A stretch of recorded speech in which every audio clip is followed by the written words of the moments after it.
Live শুরু হয়ে গেছে। আসসালামু আলাইকুম।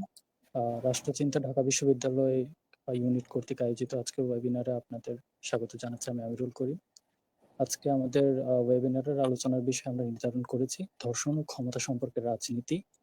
আজকে আমাদের সাথে আলোচনার জন্য যুক্ত হয়েছেন জাহাঙ্গীরনগর বিশ্ববিদ্যালয়ের অ্যানথ্রোপোলজি ডিপার্টমেন্টের অ্যাসোসিয়েট প্রফেসর ডক্টর রেজওয়ানা করিম স্নিগ্ধা ম্যাম।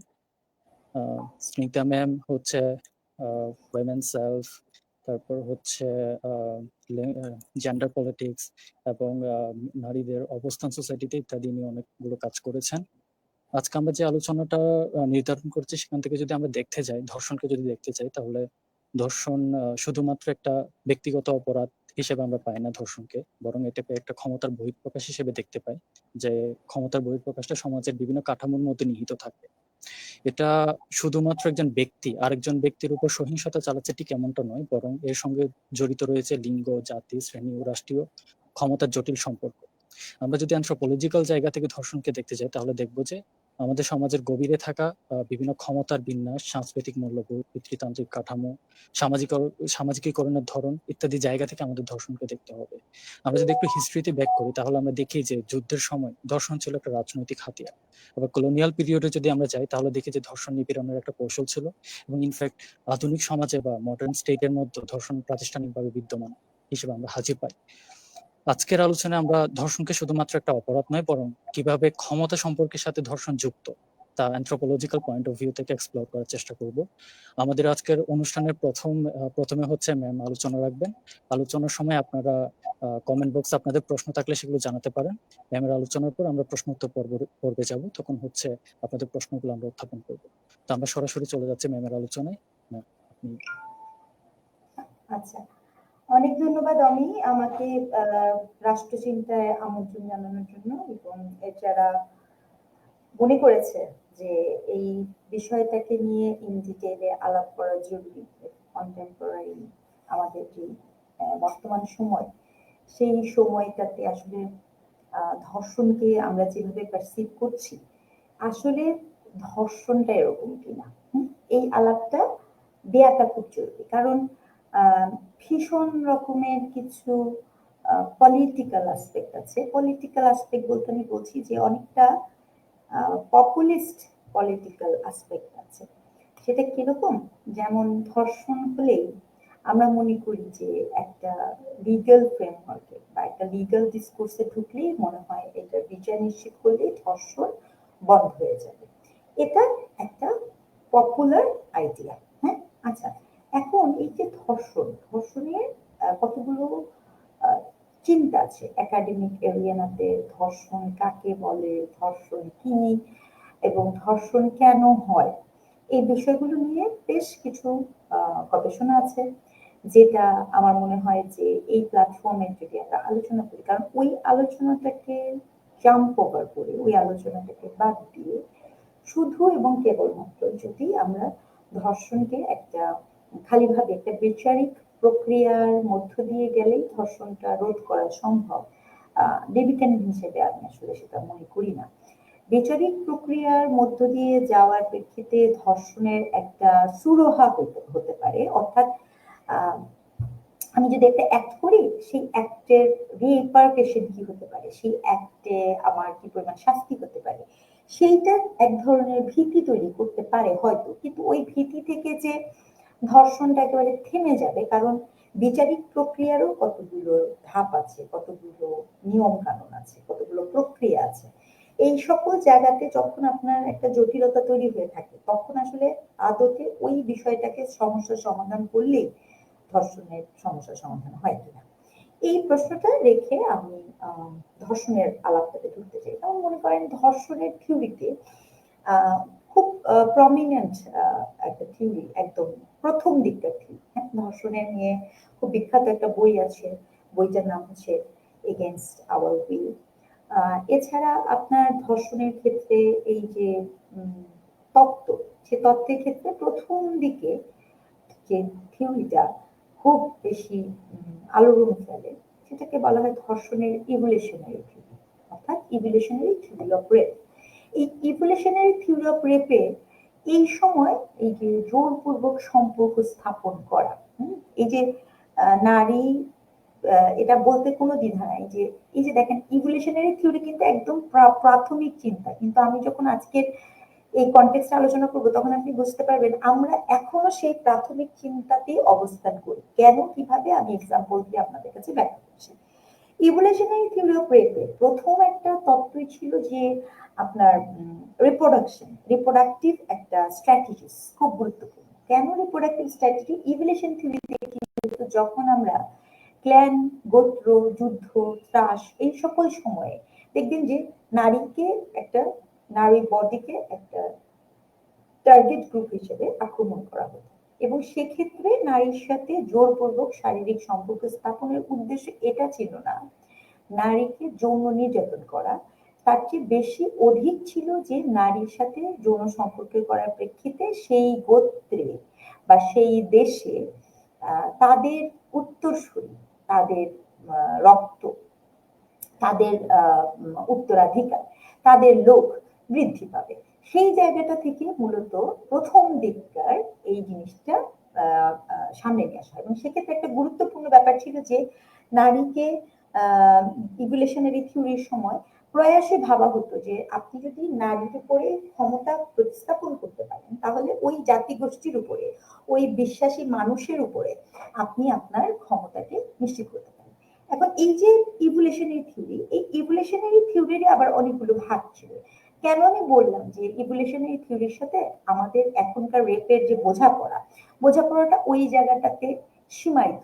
যেমন মনে করেন যে আপনি দেখবেন যে আমার কতগুলো লোকাল, আমার কতগুলো নর্মেটিভ রিলিজিয়াস কতগুলো রোল তৈরি হচ্ছে। যেমন মনে করেন যে মাহরাম ছাড়া যদি আপনি বের হন আপনাকে ধর্ষণ করা যেতে পারে, এই যে ধারণাগুলা বা এই ধরনের বক্তব্য, কোরআন কারো কোটেশন, হ্যাঁ, এই বক্তব্যগুলো আসলে কি ওই যে ইভলিউশনারি থিওরি, মানে অর্থাৎ আপনি একটা চিন্তায় যদি বিশ্বাসী না হন, আবারও বলছি, আপনি যদি একটা চিন্তায় বিশ্বাসী না হন আপনাকে শারীরিকভাবে যৌনগত নির্যাতন করা যায়। এটা কিন্তু রেপকে বোঝাবুঝি যে ইভলিউশনারি থিওরি আছে সেটার একটা অন্যতম মাধ্যম, যেখানে একটা উদ্দেশ্য আমি বলেছি, একটা নট একটাই, একটা মাত্র উদ্দেশ্য হচ্ছে রিপ্রোডাকশন থিওরি। এবং এক্ষেত্রে যেটা তিন চারটা বিষয় আরো গুরুত্বপূর্ণ ভাবে আসে সেটা হচ্ছে যে আপনার এই চিন্তাতে যারা বিশ্বাসী তাদের মধ্যে অনেকে আবার এটাও ভাবে যে রেপের থিওরিটা মানে এটা তো আমাদের নেচারে এক্সিস্ট করে। অন দ্যাট নোট অ্যানিম্যালকে তারা নিয়ে আসে, তারা বলতে চায় যে অ্যানিম্যালের মধ্যে জোরপূর্বক শারীরিক সম্পর্ক স্থাপনের যেই একটা ন্যাচারাল ফেনোমেনা দেখা যায়, যদি এটা অ্যানিম্যালের মধ্যে থাকে, হিউম্যান বিং ও kind of animal quote unquote, তাহলে হিউম্যান বিং এর ক্ষেত্রেও এই জোরপূর্বক জিনিসটা আসতে পারে, এটাই একটা স্বাভাবিক ব্যাপার। এবং এই যে স্বাভাবিক ব্যাপার এটা কিন্তু ভীষণ রকমের প্রবলেমেটিক আকারে পরবর্তীতে অনেক ক্রিটিকের মধ্যে পড়ে। কেন ক্রিটিকের মধ্যে পড়ে? কারণ অ্যানিমেলের মনে করেন সেটা যে কোনো প্রাণী হোক না কেন, অ্যানিমেলের কিন্তু কোনো কনসেন্ট বা কনসিয়াস পার্ট অফ মাইন্ড নাই, যেটা ফ্রয়েডীয় ব্যাখ্যাতে আপনি দেখবেন conscious part of mind, subconscious part of mind, এই যে আমাদের চিন্তাগুলোকে ভাগ করা হয়, অ্যানিমেলের ক্ষেত্রে কিন্তু এই কনসিয়াস এবং আনকনসিয়াস পার্ট বলে কিছু নাই। সেক্ষেত্রে অ্যানিমেলের পক্ষে কনসেন্ট দেওয়াটা সম্ভব না, এবং সেক্ষেত্রে সে ন্যাচারে এটা এক্সিস্ট করে, এই পুরা ডিবেটটাকে একটা ভেগ ডিবেট হিসেবে ধরে নেওয়া হয়। আবার এটাও বলা হয় আপনার যেটা দেখবেন যে ধর্ষণের ক্ষেত্রে ভীষণ রকমের একটা পপুলার ডিবেট, সেটা পপুলার ডিবেট কি, সেটা হচ্ছে ফ্রয়েডীয় যে ধারণা, হ্যাঁ, ফ্রয়েডীয় ধারণাতে আপনার যখন সাইকোসোশ্যাল ব্যাপারগুলো চলে আসে পরবর্তী ধাপে, অর্থাৎ ইভলিউশনারি থিওরির পরবর্তী ধাপে একটা গুরুত্বপূর্ণ থাকে হচ্ছে যেখানে সাইকোসোশ্যাল বিষয়টা আসে, এবং এই সাইকোসোশ্যালের ক্ষেত্রে কিন্তু আপনার এমন কতগুলো নর্মস তৈরি করা হয় যেখানে আপনার বলা হবে যে আপনি যদি কোনো ব্যক্তি তাকে দেখে তার সেক্সুয়াল অ্যারাউজাল হতে পারে, সে সিডিউস হতে পারে, মোহনীয় হতে পারে, এবং সে যদি সিডিউসড হয়, অ্যারাউজ হয়, তাহলে কিন্তু সে তার সাথে জোরপূর্বক একটা সম্পর্ক স্থাপন করতেও পারে। এই যে এটা খুবই connected with evolutionary theory as well, কারণ এখানে এভলিউশন থিওরি বলছে যে এটা কি করছে, আমাদের একটা অ্যাডাপটিভ নেচার তৈরি করছে। অর্থাৎ এটা ফ্রয়েডীয় ব্যাখ্যাতেও আছে যে রেপের একটা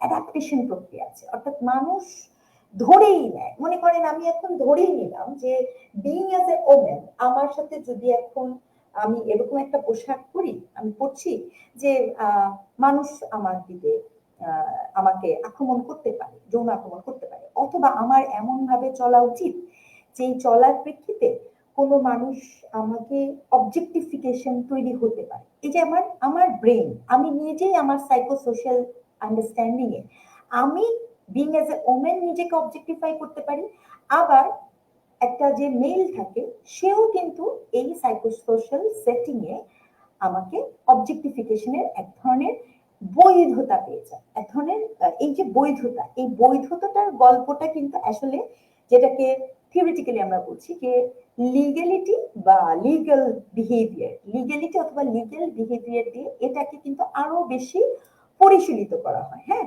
পরিশীলিত করার পেছনে খুব গুরুত্বপূর্ণ রোল থাকে যে আমি এমন লয়ের প্রবর্তন করব, এমন আইনের চর্চা করব, বা এমন কিছু আমি রেখে দিব যে প্রেক্ষিতে আপনি ভাবতে শুরু করবেন যে এটাই হচ্ছে ভেরি মাচ নর্মাল, স্বাভাবিক একটা প্রক্রিয়া।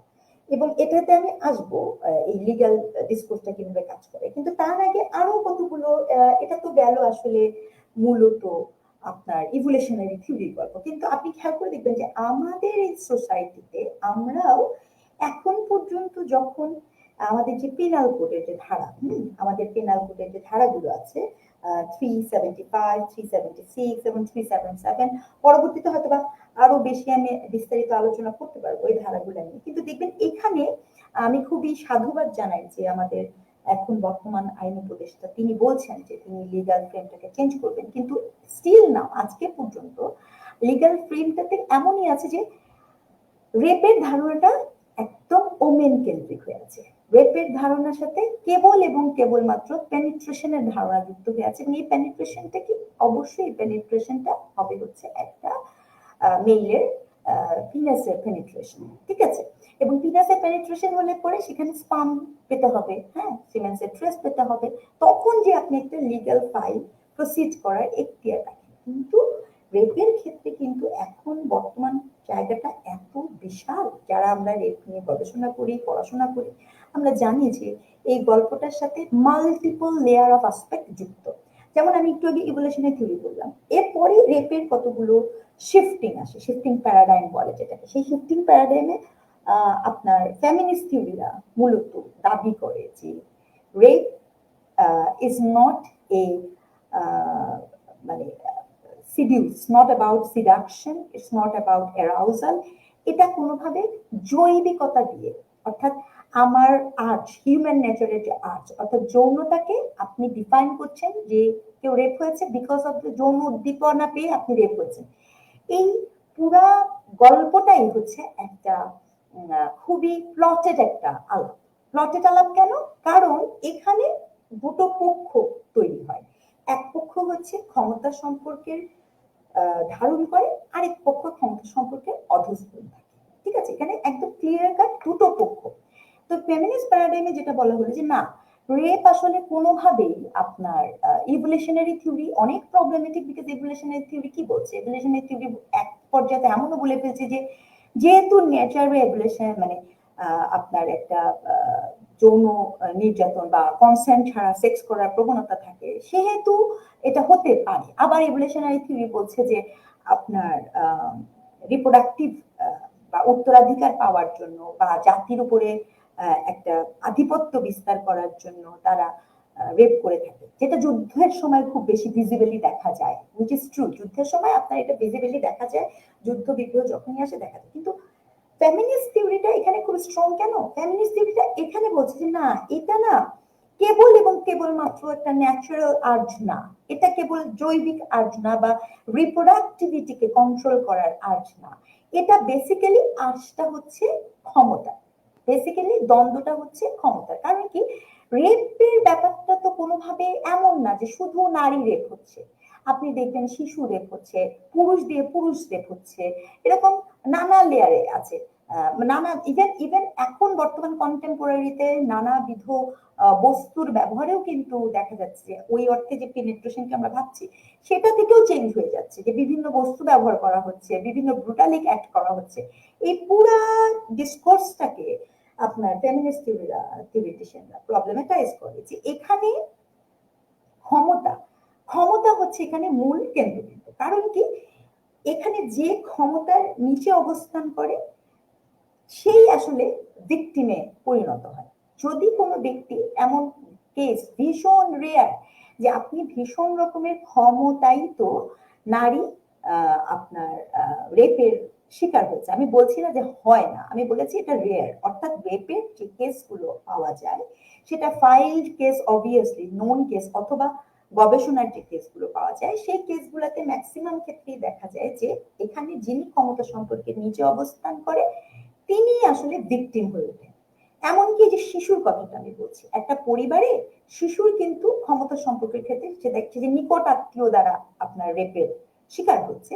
এই নিকট আত্মীয় দ্বারা রেপের শিকার হওয়ার ক্ষেত্রেও কিন্তু একটা গুরুত্বপূর্ণ রোল প্লে করছে ওই ক্ষমতা সম্পর্ক। এখানে বয়সের আধিপত্যের ক্ষমতা হতে পারে, পয়সার আধিপত্যের ক্ষমতা হতে পারে, রাজনৈতিক আধিপত্যের ক্ষমতা হতে পারে, আপনার লিঙ্গীয় ক্ষমতার আধিপত্য হতে পারে। এখানে নানা ধরনের নানাবিধ ভাবে আপনি দেখতে পারেন, কিন্তু ultimately at the end of the day দেখবেন এখানে ক্ষমতার সম্পর্কটা হচ্ছে খুব গুরুত্বপূর্ণ একটা নোশন হিসেবে কাজ করছে। যেমন এখানে ফেমিনিস্টরা দাবি করছে যে রেপটা হচ্ছে kind of A mechanism of gender inequality. হ্যাঁ, মেকানিজম অফ জেন্ডার ইনইকুয়ালিটি বলতে কি বুঝি আমরা, মানে আপনি এমন একটা সোসাইটিতে আমি এবং আপনি বসবাস করি যেখানে আপনি যদি মনোযোগ দিয়ে দেখেন যে এখানে আমাদের যে জেন্ডার ইনইকুয়াল একটা রিলেশনশিপ আছে। আমি রিপিট করছি শব্দটা, কিন্তু বলছি আমি জেন্ডার ইনইকুয়াল, আমি কিন্তু এখানে ম্যান ওমেন ইনইকুয়ালিটি করছি না। জেন্ডার ইনইকুয়াল বলার অর্থ হচ্ছে যে আমাদের বিভিন্ন নারী বলেন, পুরুষ বলেন, ভিন্ন বৈচিত্র্যের লিঙ্গের মানুষ বলেন, বা ভিন্ন যৌনতার মানুষ বলেন, এদের সকলের মধ্যে কিন্তু এক ধরনের ইনইকুয়াল রিলেশনশিপ আছে। এমনকি নারী থেকে নারীর মধ্যেও কিন্তু একটা ইনইকুয়াল রিলেশনশিপ বিরাজ করে। নট নেসেসারিলি যে কোনো একটা গ্রুপ একটা হোমোজেনাস সত্তাকে বা এন্টিটিকে ধারণ করছে। এখানে ছোট থেকে ছোট, যেটাকে তারা বলছে ম্যাক্রো লেভেলের পলিটিক্স, অর্থাৎ এই প্রথমে ওনারা বলছে এখানে একটা ক্ষমতা আছে, দ্বিতীয়ত ওনারা বলছে এখানে এক ধরনের ম্যাক্রো লেভেলের পলিটিক্স কাজ করে, রাজনীতি কাজ করে, যে রাজনীতির আলটিমেট বস্তু হিসেবে, আলটিমেট পরিণতি হিসেবে কিন্তু এই রেপটা আমার সামনে আসে, বা রেপের কেসটাকে আমরা দেখি। এখন এই যে আমি একটু আগে বললাম যে জেন্ডার ইনইকুয়াল রিলেশনশিপ, আপনি খেয়াল করে দেখবেন যে আমাদের সোসাইটিতে নারী ম্যাক্সিমাম ক্ষেত্রে যেটা দেখা যাচ্ছে যে একজন নারী ধরেন হ্যারাস হচ্ছে, শুধু নট অনলি রেপ, আপনি যদি হ্যারাসের ব্যাপারটাও ধরেন সেক্ষেত্রে হ্যারাস করছে কারা, তাকে হ্যারাস করছে সেই সোসাইটিতে যেই ক্ষমতায়িত পুরুষ আছে। এখন এই যে ক্ষমতায়িত শব্দটা আমি ব্যবহার করছি, এটা এম্পাওয়ার্ড অর্থে না, এখানে ফিজিক্যাল যে ক্ষমতা অথবা নরমেটিভ যে ক্ষমতা। নরমেটিভ ক্ষমতা কি? নরমেটিভ ক্ষমতা হচ্ছে এটা যে আপনি কিভাবে চলাচল করবেন, আপনার হল কয়টার সময় বন্ধ হবে, সান্ধ্য আইন করা, সান্ধ্য আইন না করা। দেখেন এখানে তো ছেলেদের হলে সান্ধ্য আইন নাই বাংলাদেশের কনটেক্সটে, সান্ধ্য আইনটা আপনার মেয়েদের হলে বলবৎ ছিল এবং এখনো কিছু কিছু হলে কিছু কিছু ইউনিভার্সিটিতে আছে, বা একথা প্রায়ই আমরা শুনতে চাই। কেন বলা হয়? বলা হয় মেয়েদের নিরাপত্তার স্বার্থে। এই যে এখানে শব্দটা কি ব্যবহার হচ্ছে, মেয়েদের নিরাপত্তার স্বার্থে, কিন্তু রাষ্ট্রযন্ত্র কখনো মানে এটা কিন্তু সে ভুলেও চিন্তা করে না যে ছেলেদের হলটা বন্ধ করে রেখে দিবে ছেলেদের নিরাপত্তার স্বার্থে। এটা তার মেকানিজমের মধ্যেই নেই, তার চিন্তার মেকানিজমের মধ্যেই নেই। কেন নেই? তার কারণ রাষ্ট্র জানে যে এখানে যে মেয়ে আছে সে হচ্ছে দুর্বল এবং এখানে যে ছেলে আছে সে হচ্ছে পেশি শক্তি বহুল শক্তি। এখানে তার মাথার চিন্তার প্রক্রিয়াটা হচ্ছে নারী ভিকটিম হবে এবং তার নিরাপত্তা আমাকে নিশ্চিত করতে হবে, কিন্তু নারী কিন্তু এখানে নাগরিক হয়ে ওঠে না। যদি নাগরিক হয়ে উঠতো তাহলে নারী পুরুষ সকলেই নাগরিকভাবে তার নিরাপত্তার প্রশ্নটি সামনে আসতো, কিন্তু এক্ষেত্রে কিন্তু সেটা হয় না। আচ্ছা, এখন প্রশ্ন করতে পারেন যে মেয়েরা তো রেপ হয়, ব্যাপারটা তো এরকম না। আমরা যারা গবেষণা করি আমরা জানি শুধু মেয়েরাই তো রেপ হয় না, অনেক ছেলেরাও তো রেপ হচ্ছে।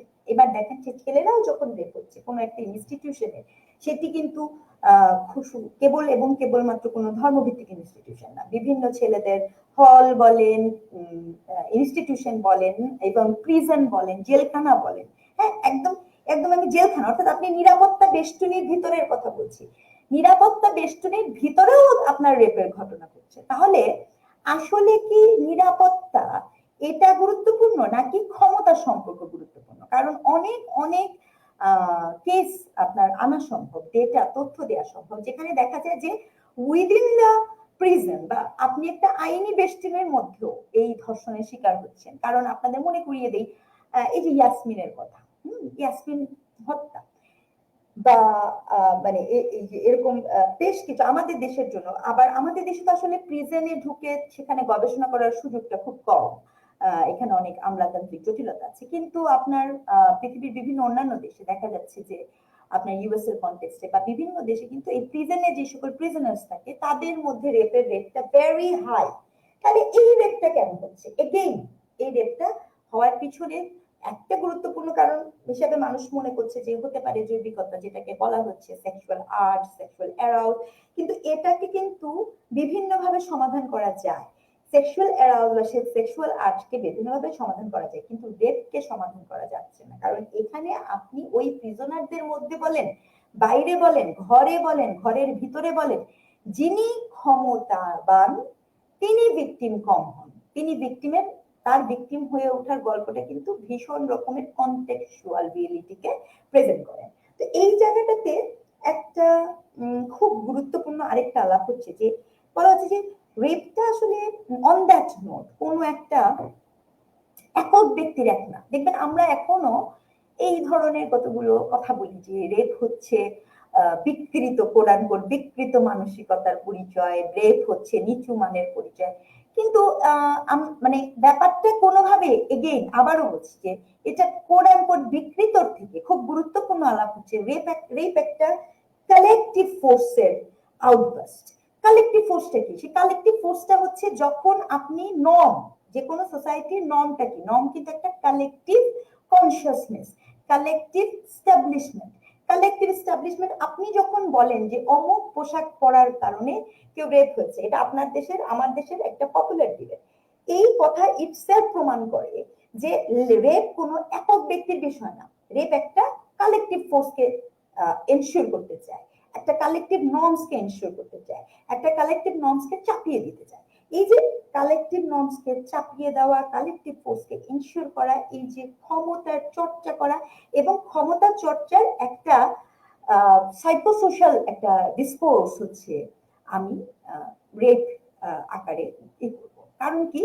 আপনার রেপের আন্ডারস্ট্যান্ডিং হচ্ছে আপনি ব্যক্তির যে প্রাইভেট এবং ব্যক্তির যেই আত্মসম্মান বোধ, আত্মমর্যাদা বোধ, বেসিক্যালি রেপ কি শারীরিক, আপনি ব্রুটালিক অর্থে যদি আমি না ভাবি, যেমন আমাদের রিসেন্ট ঘটনা, দ্যাটস ভেরি ব্রুটালিক, আমি এটা নিয়ে এখন আলাপ করতে চাচ্ছি না, এটা একাডেমিক আলাপ করছি। তো এই এই ব্যক্তির ব্রুটালিক যদি না হয়ে থাকে, তাহলে আপনি দেখবেন যে যে কোনো ব্যক্তি, সেটা শিশু হোক, কোনো ছেলে হোক, কোনো মেয়ে হোক, কোনো হিজড়া হোক, আপনি দেখবেন যে তার আত্মসম্মান বোধে আঘাত আনার অন্যতম একটা ওয়েপন হিসেবে কিন্তু কাজ করছে এই রেপ। যেখানে আপনি একটা মানুষের যে কনসেন্ট, একটা মানুষের যে ডিজায়ার, সেই ডিজায়ার বা কনসেন্ট গুরুত্বপূর্ণ আকারে সামনে আসে না। আবার রেপের আরেকটা গুরুত্বপূর্ণ আলাপ হচ্ছে যখন আপনার রেপ প্রলিফারেশন পর্নোগ্রাফিক ম্যাটেরিয়ালস, আপনার এটা ক্ষেত্রে বলা হচ্ছে যে অনেক সময় এটা বলা হয়, যেমন আমরা দেখলাম এই যে একটা পপুলার অ্যাটিটিউড, যে আপনি ভাবছেন যে পর্নোগ্রাফি বন্ধ করে দিলে রেপের মাত্রা কমে যাবে, এটা একটা ভাবনা, এবং আমি বলতে আমার কোনো দ্বিধা নেই, এই ভাবনাটা ভীষণ রকমের একটা, ওই যে যেটা আমি বলেছি ইভোলিউশনারি থিওরি অফ রেপের ভাবনা, এই ভাবনাটা এক ধরনের পাশ্চাত্যের ডিসকোর্সের ভাবনা, এই ভাবনাটা এক ধরনের নরমেটিভ ডিসকোর্সের ভাবনা। কেন আমি বলছি? আপনি পর্নোগ্রাফিক ম্যাটেরিয়াল হিসেবে যখন দেখছেন, হ্যাঁ, এটা আমরা আমাদের গবেষণার কাজে কিন্তু ওই রকম ভাবে আমাদের কথা বলছি, যেমন মনে করেন সুবর্ণচরের ঘটনাটা, বা আপনি যদি এখন সেটাও জিজ্ঞেস করেন, এই যে রিসেন্ট আসিয়ার যে অ্যাকিউজার, যাকে অ্যাকিউজ করেছে হিটু মিয়া, তাকে মানে তার বায়োগ্রাফিটা যদি আপনি ঘাটেন, আপনি দেখবেন কি রিয়েলি এখন পর্যন্ত আমাদের সামনে আসে নাই যে তারা পর্নোগ্রাফি দেখে যে এরকম একটা সংঘবদ্ধ কাজ করছে। না না, তা করছে না তো, ব্রাদার তাদের প্র্যাকটিসের মধ্যে এটা আছে। তাহলে এইটা আসলে পর্নোগ্রাফিক ম্যাটেরিয়ালিজমটা এটা আমাদের দেশের কনটেক্সটে কতখানি কাজ করে, এটা আরেকটা ভাবনার বিষয়। হ্যাঁ, রাদার এখানে বলা হচ্ছে যদি পর্নোগ্রাফিক রেপটা হয়, পর্নোগ্রাফিক রেপের ভিকটিম কারা হয় জানেন? পর্নোগ্রাফিক রেপের ভিকটিম হয় হচ্ছে ইন্টিমেট পার্টনার। পর্নোগ্রাফিক রেপের ভিকটিম বেসিক্যালি হচ্ছে ইন্টিমেট পার্টনার অথবা আপনার ওয়াইফ, অথবা আপনার এই ক্ষেত্রে হচ্ছে পর্নোগ্রাফিক ভিকটিমের এটা বেশি পাওয়া যায়। এবং সেক্ষেত্রে একটা ভীষণ রকমের তত্ত্ব আছে স্যাডোম্যাসোকিজম। স্যাডোম্যাসোকিজমের তত্ত্বটা আপনার একজন ব্যক্তির বেড়ে ওঠার যে প্রক্রিয়া থাকে এবং একটা স্যাডিজ অ্যাটিটিউড থাকে, একই সাথে এক ধরনের টক্সিক ম্যাসকুলিনিটি থাকে, এই 4-5টা জিনিস একসাথে হয়ে কিন্তু সেই একটা বিহেভিয়ার দেখা যেতে পারে। বলছি না যে দেখা যেতে পারে না, অর্থাৎ পর্নোগ্রাফি কিন্তু আমাদের দেশের আইনে, আমাদের দেশের অ্যাকর্ডিং টু 376 এ আপনার 375 এ পেনাল কোডে বিবাহিত নারীর রেপ হওয়ার কোনো সুযোগই রাখা হয়নি। অথচ এই যে আমি বললাম পর্নোগ্রাফিক প্রলিফিকেশনের, এই ক্ষেত্রে কিন্তু সবচেয়ে বেশি সম্ভাবনা থাকে হচ্ছে ইদার বিবাহিত অর আপনার কোন একজন ইন্টিমেট পার্টনার এই ধরনের সম্পর্কের ক্ষেত্রে। যেমন আপনাদের মনে আছে কয়েকদিন আগে, গত বছর 2 আগে একটা মেয়ে মারা গেল, সম্ভবত সেই ইংলিশ মিডিয়াম স্কুলে ছিল, তো তাদের মধ্যে বিয়ে হয়নি, কিন্তু সেও অলসো মানে দ্যাট ওমেন অলসো সেও এই ধরনের একটা পর্নোগ্রাফিক বলেন বা যেটাকে আমি বলছিলাম স্যাডোম্যাসোকিজম বা এই ধরনের চেতনার যে ভিকটিম, সেও কিন্তু এই ধরনের ভিকটিম। এই ভিকটিমকে কিন্তু আপনি আপনার লিগ্যাল ফ্রেমের মধ্যেই আনেন নাই। এই ভিকটিমকে দোষারোপ করার লিগ্যাল ফ্রেমই বাংলাদেশে এখনো তৈরি হয়নি। এছাড়া রেপের আরেকটা যেটা খুব গুরুত্বপূর্ণ আছে সেটা হচ্ছে যে cultural spoil over theory. Cultural spoil over theory আপনার কি বলছে, যে আপনি এমন, যেটা আমি বারবার বলছি যে আপনি কালচারালি এমন কতগুলো জিনিস তৈরি করেছেন। এই যে যেমন আমি বললাম যে বিবাহিত নারী যে হতে পারে, বিবাহিত নারী যে ধর্ষণের শিকার হতে পারে, এটি নিয়ে কিন্তু 2018 এবং 19 সালে একবার আলাপ এসেছিল। তখন আমাদের সুপ্রিম মানে আমাদের খুব নাম করা একজন লয়ার, আমি নামটা ওনার বলছি, উনি এটা বলেছেন এবং পত্রিকায় কোট হয়েছে, স্বাধীন মালিক, উনি কিন্তু তখন বলছিলেন যে বৈবাহিক ধর্ষণ আমাদের কালচারের সাথে যায় না। এই যে বৈবাহিক ধর্ষণ আমাদের কালচারের সাথে যায় না, এর মানেটা কি? তার মানেটা হচ্ছে আপনার কালচারের সাথে না গেলেই সেটা যে অপরাধ বলে গণ্য হবে না, এটা আপনি কখন বলছেন? এটার কথা আপনি তখনই বলছেন যখন আপনি আমাদের কালচারে ধরে নিচ্ছেন যে এই কালচারে বিবাহিত নারী হচ্ছে টেকেন ফর গ্রান্টেড। এই যে টেকেন ফর গ্রান্টেড ভাবার প্রক্রিয়াটা, এটা এক ধরনের কালচারাল স্পিল ওভার। এবং একই সাথে আমরা যখন আমাদের এই ধর্ষণের আলাপটাকে খুব মানে আমি এই শব্দটা ব্যবহার করছি, খুব সস্তা একটা আর্গুমেন্ট, খুব সস্তা, আর আবার রিপিট করছি আমি শব্দটা, ধর্ষণের মতো এত একটা পাওয়ার প্র্যাকটিসকে আপনি আর আমি যখন পোশাক দিয়ে ডিফাইন করার চেষ্টা করি, যে অমুক পোশাক পরলে ধর্ষণ হতে পারে, যৌন হয়রানির শিকার হতে পারে, অমুক পোশাক হচ্ছে ধর্ষণ থেকে আপনাকে রক্ষা করতে পারে, এটা সোলোলি একটা কালচারাল স্পিল ওভার। কারণ আপনি এখানে পুরো ব্যাপারটা একটা কালচারাল প্র্যাকটিসের মধ্যে সীমায়িত করে দিচ্ছেন। অর্থাৎ তুমি যদি এই কালচারাল প্র্যাকটিস করো তাহলে তুমি ভিকটিম হবে না, অথবা তুমি যদি এই কালচার প্র্যাকটিস না করো তাহলে তুমি একটা ভিকটিম হবে। কিন্তু এত সহজ সরল ভাবে তো ধর্ষণ কখনো ব্যাপারটা নিশ্চিত করতে পারে না, কারণ আপনি এমন কোনো প্রমাণ দিতে পারবেন না তখন যে ওই যে শিশু বা যে মানুষটা ওই কালচারাল নর্মের মধ্যে আছে সেও তো ভিকটিম হচ্ছে।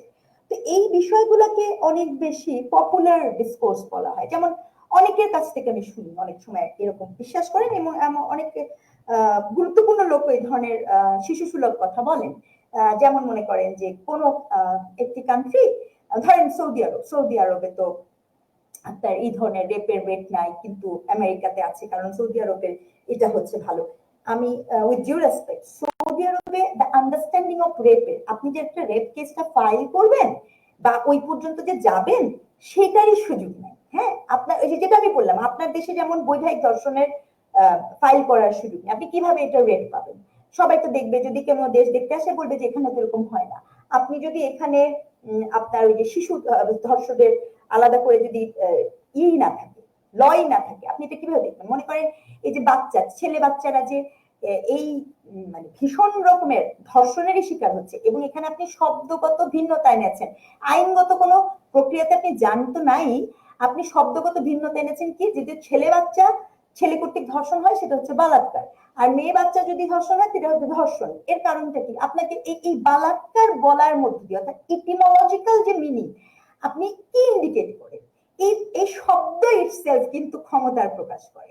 যেমন মনে করেন আমাদের দুদিন আগে যখন ডিএমপি কমিশনার বলে বসলো যে ধর্ষণ বলা যাবে না, পরবর্তীতে উনি দুঃখিত প্রকাশ করেছেন, কিন্তু এই যে চিন্তাগুলো, সেট অফ মাইন্ড, এই সেট অফ মাইন্ডটা কেন আসছে?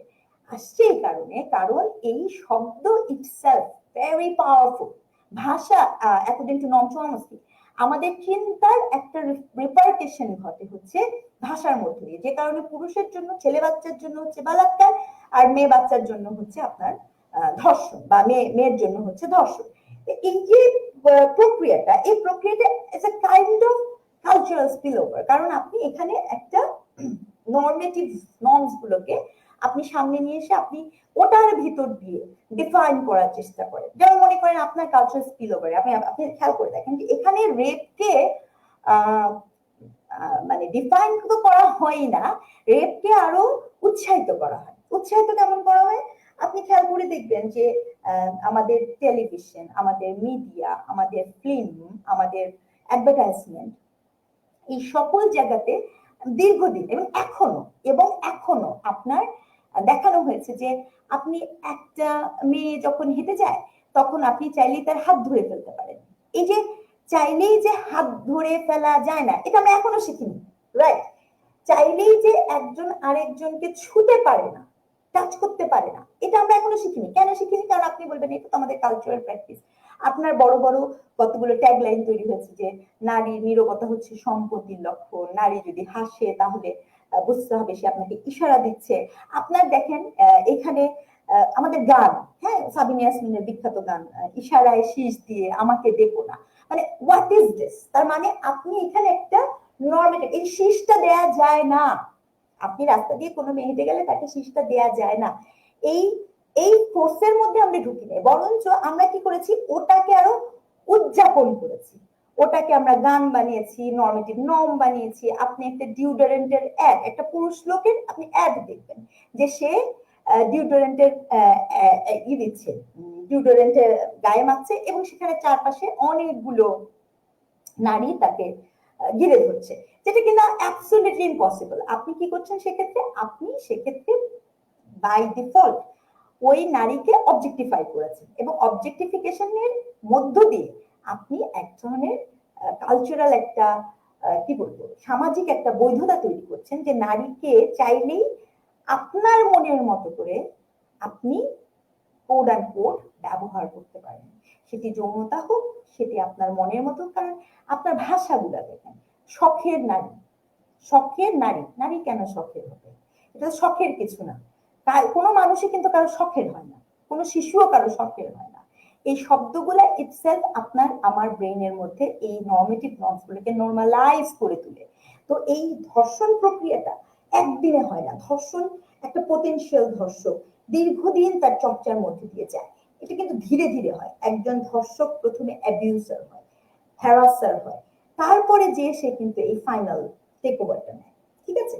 তো এই প্রক্রিয়াগুলো, এবং সর্বশেষ যেটা আসে সেটা হচ্ছে সোশ্যাল আপনার ডিসঅর্গানাইজেশন।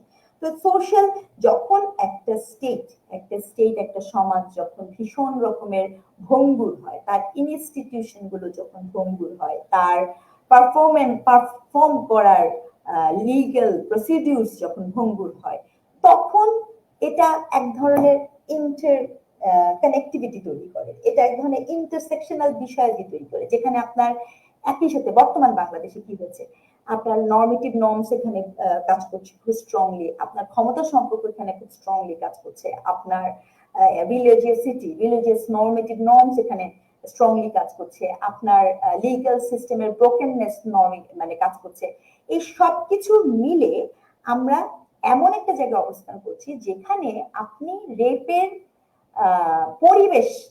যে পরিবেশ, এই পরিবেশগুলো আপনি এখানে ডিফাইন করে দিয়েছেন। এখান থেকে বের হতে গেলে আপনাকে এই ছোট ছোট ভাগ করে করে একটা আরেকটার সাথে কানেক্ট করে কাজ করতে হবে। অর্থাৎ আপনাকে একই সাথে আপনার ইনস্টিটিউশনাল ফরমেশন দাঁড় করাতে হবে, সেটি পরিবার নামক ইনস্টিটিউশনাল ফরমেশন হোক, সেটি আইন নামক ইনস্টিটিউশনাল ফরমেশন হোক, সেটি আপনার লিগ্যাল সিস্টেমের ইনস্টিটিউশনাল ফরমেশন হোক, সেটি আপনার নর্মেটিভ রিলিজিয়াস ইনস্টিটিউশনাল ফরমেশন হোক। এই সব কিছুকে যখন আপনি একসাথে করতে পারবেন তখন এবং কেবলমাত্র তখন এই রেপের যেই সংস্কৃতি তৈরি হয়েছে সেই সংস্কৃতি থেকে আমরা বেরিয়ে আসতে পারবো। এখানে আমি থামছি, আমার মনে হয় একটু প্রশ্ন আসছে।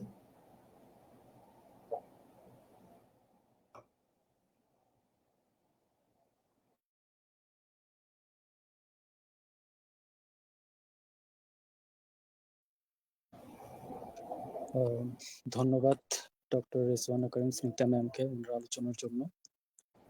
আমাদের হচ্ছে একটা প্রশ্ন এসেছে, প্রশ্ন করেছেন সামিরা রহমান। প্রশ্নটা হচ্ছে, what about violent pornography, don't they promote violence against women?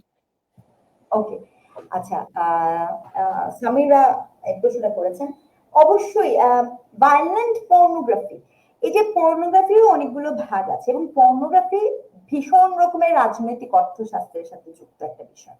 এর পলিটিক্যাল ইকোনমি এত স্ট্রং এমবেডেড যে আপনার পর্নোগ্রাফি তো এমন না যে আপনি কোনোভাবে পৃথিবীর সবচেয়ে নামকরা দেশ থেকে শুরু করে, সবচেয়ে নামকরা বলতে আমি বলছি লিগালি খুব ভালো এরকম দেশ থেকে শুরু করে আমাদের দেশ পর্যন্ত আপনি দেখবেন পর্নোগ্রাফি মানে চলছে। এর কারণ এখানে বিভিন্ন গ্রুপ অফ পিপুলের ইকোনমিক বেনিফিটস আছে। এই ইকোনমিক বেনিফিট ইটসেলফ এটা পর্নোগ্রাফিকে জিয়ে রাখছে। এক, দুই, পর্নোগ্রাফি আপনার যে প্রশ্নটা হচ্ছে ভায়োলেন্ট পর্নোগ্রাফি, আমি কিন্তু বলেছিলাম যে রেপের ভিকটিমকে আপনার বুঝতে হবে। রেপের ভিকটিমকে যখন আপনি দেখবেন, সেই ভিকটিম যখন আপনার বেসিক্যালি যারা স্যাডোম্যাসোচিজম এইটার দ্বারা আক্রান্ত থাকে, স্যাডিস্ট যে গ্রুপ অফ পিপুল থাকে, সেই গ্রুপ অফ পিপুলের ক্ষেত্রে কিন্তু এই ভায়োলেন্ট পর্নোগ্রাফিটা একটা টুলস হলেও হতে পারে। এবং আপনি দেখবেন যে এই ধরনের ভায়োলেন্সকে এখন কিন্তু বিভিন্ন ধরনের মুভি ফিল্মের মধ্যে আপনার প্রমোশন দেওয়া হয়, হ্যাঁ, এবং সেই ফিল্মগুলো কিন্তু আমরা দেখি, সেই ফিল্মগুলোর গান কিন্তু আমরা শুনি।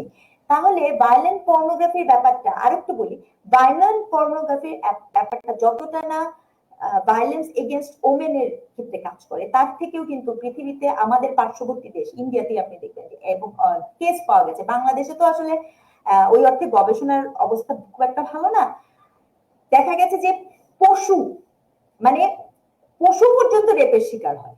এই যে আপনার ভায়োলেন্ট পর্নোগ্রাফির যে ব্যাপারটা, যেখানে ভায়োলেন্ট পর্নোগ্রাফির ক্ষেত্রে তিনটা জিনিস হয় সাধারণত। আপনি অবজেক্ট বা যেমন মনে করেন নেক্রোফিলিয়া, হ্যাঁ, নেক্রোফিলিয়া মানে কি, মৃত বডির সাথে আপনার যৌন সম্পর্ক তৈরি করা, এটার একটা ইম্প্যাক্ট হতে পারে আপনার এই ধরনের ইতে। এক, দুই, আবার আপনি মনে করেন যে আপনার এই যে আমি যে বললাম যে পশুকেও বাদ দেওয়া হচ্ছে না, অথবা বিভিন্ন ধরনের বস্তুকে ব্যবহার করা ইনস্ট্রুমেন্ট হিসেবে, অর্থাৎ পেনিট্রেশনের ক্ষেত্রে তখন বিভিন্ন ধরনের বস্তু ব্যবহৃত হচ্ছে instead of পিনাস or something like that. এগুলো এফেক্ট ফেলতে পারে, অবশ্যই ফেলতে পারে, কিন্তু এইটা কতজনের মধ্যে ফেলেছে সেই জন্য তো আমরা যখন রেপ ভিকটিমের কেসগুলোকে অ্যানালাইসিস করি সেখানে কিন্তু এই জায়গাটা এখন পর্যন্ত আমি বলবো যে এখন পর্যন্ত খুব কমই পাওয়া যায়। কারণ আমরা কেন কম পাওয়া যায়, মানে এটা যে হয় না তা না, এটার ভিকটিম হওয়ার সমূহ সম্ভাবনা, যেটা আমি বলেছি যে আপনি যদি ম্যারিটাল রেপটাকে ডিফাইন করতে পারতেন এবং ইন্টিমেট পার্টনার ভায়োলেন্সটাকে ডিফাইন করতে পারতেন, তখন কিন্তু সামিরা যে প্রশ্নটা করেছে সেটার একটা ডেটা আমরা গবেষণা করতে গিয়ে পাই, কিন্তু ইউজুয়ালি আমাদের পাওয়ার সংখ্যাটা কম। কিন্তু প্রমোশনের ক্ষেত্রে পর্নোগ্রাফির ইম্প্যাক্ট, আমি আবারও বলছি, ভায়োলেন্ট পর্নোগ্রাফির ইম্প্যাক্ট বাংলাদেশের ধর্ষণ বৃদ্ধিতে একটা নিয়ামক হতে পারে, কিন্তু একমাত্র নিয়ামক তো নাই, এবং ওই অর্থে গুরুত্বপূর্ণ নিয়ামকের ক্যাটাগরিতে এটা কিন্তু অনেক নিচের দিকে পড়বে। উপরের দিকে নিয়ামকগুলো, ইনস্ট্রুমেন্টগুলো কিন্তু আরো ভিন্ন। অনেক সামিরা রহমান আরেকটা প্রশ্ন করেছেন যে সংঘবদ্ধ ধর্ষণের ক্ষেত্রে কি ধরনের ভিন্ন সামাজিক মনস্তত্ত্ব কাজ করে? আচ্ছা, সংঘবদ্ধ ধর্ষণ অর্থাৎ গ্যাং রেপের ক্ষেত্রে, আচ্ছা এই ক্ষেত্রে যেমন কনটেক্সট খুব ইম্পর্টেন্ট। কনটেক্সটটা কেন ইম্পর্টেন্ট, এখানে আমি তিনটা জিনিস বলবো। যেমন মনে করেন একটা কনটেক্সটে দেখা হয় আমাদের ইন্ডিয়ান সাবকন্টিনেন্টে যে মাদক, এটা একটা একটা একটা এই জিনিস কাজ করে যে মাদকের ব্যবহার, তার প্রেক্ষিতে সংঘবদ্ধ ধর্ষণের এক ধরনের থাকে, এটা একটা বলা হয়। আরেকটা জিনিস বলা হয় আমাদের কনটেক্সটে কি হয়, আপনি যত যাই বলেন আমাদের কনটেক্সটে সংঘবদ্ধ ধর্ষণের ক্ষেত্রে এক সামাজিক মনস্তত্ত্ব কাজ করে, আমি আগেই বলেছি পাওয়ার। কারণ আপনার সংঘবদ্ধ ধর্ষণের যে কেসগুলো আমাদের সামনে আসছে, দুটো কেস আমাদের সামনে খুব বেশি আমরা মনে করতে পারি। একটা হচ্ছে ইয়াসমিনের, দ্বিতীয় হচ্ছে আপনার ইসের এটাকে কি বলে সুবর্ণচরের ঘটনাটা। সুবর্ণচরের ঘটনাটা কি হচ্ছে, একজন ভোট দেয়নি, অন্য পার্টিকে ভোট দিয়েছিল দেখে সবাই যে ওই নারীকে ধর্ষণ করলো এবং সেটাকে আবার ভিডিও করলো। এটা তো ক্লিয়ার কাট একটা পাওয়ার রিলেশনশিপ সংঘবদ্ধ ধর্ষণের। আর ইয়াসমিনের কেসটা ওটা আরো ইন্টারেস্টিং ছিল। খোদ রক্ষক যখন ভক্ষক হয়ে যায়, অর্থাৎ পুলিশ অফিসাররা ইয়াসমিনকে যখন ধর্ষণ করে। তো এখানে একটা বিষয় কি, সংঘবদ্ধ ধর্ষণের ক্ষেত্রে আপনার সংঘবদ্ধ ধর্ষণ যখন হচ্ছে তখন কিন্তু আমাদের যে মনস্তত্ত্ব আছে, দেখেন এই ক্ষেত্রে আরেকটা কথা আমার বলতেই হবে যে আমাদের sex industry, code and code আমি এই শব্দটা ব্যবহার করছি, সেক্স ইন্ডাস্ট্রি কেন পৃথিবীর সকল দেশে আপনার রেড লাইট এরিয়া এক্সিস্ট করে, সকল দেশে রেড লাইট এরিয়া এক্সিস্ট করে। তারপরে হচ্ছে আপনার এটাকে কি বলে, আপনি দেখবেন যে মুসলিম কান্ট্রিগুলোতে হারেম বা ইত্যাদি এ ধরনের কিছু এরিয়া কাজ করে। এই যে রেড লাইট এরিয়া, আমি জানি যে এটা শুনতে আমাদের মোরালিটিতে, আমাদের সুশীল মনস্তত্ত্বে হয়তো বা মনে হবে অনেক প্রবলেমেটিক, কিন্তু বাস্তবতা কিন্তু এখানে যে এই sex industry, red light area যত বেশি প্রোঅ্যাক্টিভ হবে তত বেশি ধর্ষণের সংখ্যা কিন্তু কমবে। এটা আমার বক্তব্য না, এটা কিন্তু রিসার্চের ডাটার বক্তব্য। কারণ সেখানে আপনি যদি কারোর সাথে সম্পর্ক তৈরি করতে চান, আপনার একটা ডোর, একটা উইং ওপেন আছে, যেটি আপনার দেশে নাই। এটা কিন্তু একটা ফ্যাক্ট। কিন্তু এই ফ্যাক্টের কারণে কিন্তু আমার দেশে কিন্তু এই গ্রুপ অফ পিপল ইলিগাল না, দে আর লিগালাইজড। এবং পৃথিবীর সব দেশে অলমোস্ট এভরি কান্ট্রি করেছে, সকল দেশকে বলিনি। আপনি দেখবেন যে তাদের জন্য আলাদা সুরক্ষা আইন আছে, তাদের জন্য আলাদা তাদেরকে ব্যবহার করা হচ্ছে, তাদের একটা ইন্ডাস্ট্রি ডেভেলপ করা হয়েছে, তারা এটাকে প্রফেশন হিসেবে নিচ্ছে, এই ধরনের একটা বিষয় আছে। এটাও একটা ক্যান বি এ কজ। আর থার্ড কজ যেটা আমাকে বলতেই হবে সংঘবদ্ধ ধর্ষণের ক্ষেত্রে, আপনার এই যে আমাদের যে সামাজিক মনটা তৈরি হচ্ছে, হ্যাঁ ওই যেটা আমি বলছিলাম, আপনি যখন নারীর প্রতি হেট স্পিচ তৈরি করেন, একটা শিশু যখন স্কুলে যায় তখন সেখানে মেয়েদেরকে নিয়ে হেট স্পিচ তৈরি হয়, একটা শিশু যখন বিভিন্ন ওয়াজ মাহফিলে যায় তখন হেট স্পিচ তৈরি হচ্ছে। আজকে যখন আপনি একটা কমেন্ট করবেন, একজন নারীর কথা আপনার পছন্দ হচ্ছে না, দেখা যাচ্ছে যে নিচে জঘন্য ভাষায় তাকে নানা কিছু আক্রমণ করা হচ্ছে। এই সকল কিছু, এই যে নারী একটা অদ্ভুত একটা বিং, এবং তাকে হচ্ছে কেবল এবং কেবলমাত্র সংভোগ করা যায়, এই যে চেতনা সামাজিক মনে যখন তৈরি হয় তখন সেটা আপনাকে আলটিমেটলি ডিরেক্ট করে যে আপনি সংঘবদ্ধ একটা ধর্ষণ, আপনি অনেকগুলো সমসত্তা বা সমচিন্তার মানুষকে পেলেন, এটা তখন আপনার জন্য ক্রাইম না, এটা তখন আপনার জন্য একটা বিনোদন, এটা আপনার জন্য তখন একটা অ্যাক্ট, যে অ্যাক্ট আপনি ঘটাতে পারেন বলে সোসাইটি আপনাকে এভাবেই বড় করেছে। ম্যাম, যেহেতু রেড লাইট এরিয়া নিয়ে কথা উঠেছে, সেটা একটা প্রশ্ন তো করা যায় যে যদি রেড লাইট এরিয়া থাকে তাতে যদি ধর্ষণ কমে যায় মনে করা হয়, কিন্তু এই ব্যাপারটা তো থাকতে পারে যে রেড লাইট এরিয়ার ভিতরেও তো ধর্ষণ হতে পারে। আবার রেড লাইট এরিয়াতে যাদের হ্যাঁ, এই জন্য আমি বলেছি যে সেখানে কিন্তু তাদের সুরক্ষার জন্য সেপারেট আইন করার কথা। অর্থাৎ রেড লাইট এরিয়ার ভেতরেও কিন্তু হতে পারে, এবং রেড লাইট এরিয়ার ভেতরে হতে পারে না, আমাদের যে দৌলতি আছে, হ্যাঁ সেখানে এটা হতে পারে না। এবং কোভিডের সময় আমরা যারা গবেষণা করি তারা কিন্তু বলেছেন যে ত্রাণ দিতে এসছে তাদেরকে, তাও তাদেরকে ধর্ষণ করেছে। কিন্তু আপনার দেশের আইনি ব্যবস্থার মধ্যে তাদের জন্য কোনো আইনই রাখা হয়নি যে তারা যে তাদের একটা অধিকার নিয়ে কথা বলবে। বা আমি যে আপনাকে বললাম যে হিজড়া জনগোষ্ঠী যারা আছে তারাও ধর্ষণের শিকার হয়, শিশুরাও ধর্ষণের শিকার হয়। এই এদের যে একটা ভয়েস আছে, একজন দেখেন একটা যৌনকর্মীকে যখন সে একটা অর্থের বিনিময়ে, যৌন শ্রমিক বলি আমি এটাকে, অর্থের বিনিময়ে যখন সে একটা সেবা দেয় সেটি এক জিনিস। আর অর্থ তথ্য আমি জানি না, আপনাকে আপনার কাছ থেকে আমি জোরপূর্বক কিছু আদায় করছি, সেটা কিন্তু একটা ক্রাইম। এই বোধের মধ্যে আমাদের পৌঁছাতে আরো কত বছর সময় লাগবে সেটা আমি ঠিক জানি না, কিন্তু আপনি যতক্ষণ পর্যন্ত এই বোধের মধ্যে না পৌঁছাবেন, আবারও বলছি যে আমার বিবাহিত ওয়াইফ হোক, একজন রেড লাইট এরিয়ার নারী হোক, একজন শিশু হোক, তাকে চাইলেই টাচ করা যায় না, তাকে চাইলেই তার সাথে সম্পর্ক স্থাপন করা যায় না। এই পিওর আন্ডারস্ট্যান্ডিংটা, এই আন্ডারস্ট্যান্ডিংটাকে আমাদের প্রমোট করতে হবে, আমাদের রিলিজিয়াস লিডারদেরকে প্রমোট করাতে হবে, তাদেরকে বোঝাতে হবে, তারা যেন তাদের কথা লোকজন শোনে। They are very important institution in our country. So তাদেরকে যদি আপনি এই জায়গাগুলোকে ট্রেনিং না করতে পারেন, গ্রুমিং না করাতে পারেন, তাহলে কিন্তু এই সমস্যার সমাধান হবে না। আজকে আপনি যেই রাস্তায় আমরা হাঁটছি, পোশাক রিলেটেড ডিবেটে, মাহরাম রিলেটেড ডিবেটে, এই আপনি আবারও বলেছিলেন খুব সস্তা কতগুলো আর্গুমেন্ট, এই জায়গাতে যদি আমরা হাঁটি আমরা কিন্তু আমাদের জন্য কিন্তু অশনি সংকেত বহন করবে। যেমন আমি আপনাকে বলি,